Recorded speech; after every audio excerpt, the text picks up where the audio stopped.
BJP ঐক্যবদ্ধ একটি সংগঠন হিসেবে বাংলায় শুধু আত্মপ্রকাশ করেনি, একদম 1%, 2% শতাংশ হিসেবে 1%, 2% জায়গা থেকে 4% জায়গা থেকে 20% জায়গা থেকে আমরা আজকে এই রাজ্যের প্রধান বিরোধী দল এবং মানুষ এই বাইনারি তৈরি করেছেন, হয় তৃণমূল নইলে বিজেপি।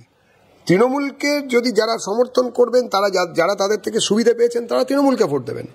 যারা মনে করেন তৃণমূল সুবিধা দেবার নাম করে তাদের আত্মাকে লুট করেছে, তাদের মনুষ্যত্বকে খুইয়েছেন, তাদের গণতান্ত্রিক পরিসরকে নষ্ট করে দিয়েছেন, তারা বিজেপির সঙ্গে আছেন, তারা বিজেপির সঙ্গে থাকবেন এবং 26-এ তাঁরাই এই যে সরকার আছে বদলে দিয়ে বিজেপির সরকার আনবেন, গণতান্ত্রিক পরিষদ তৈরি হবে।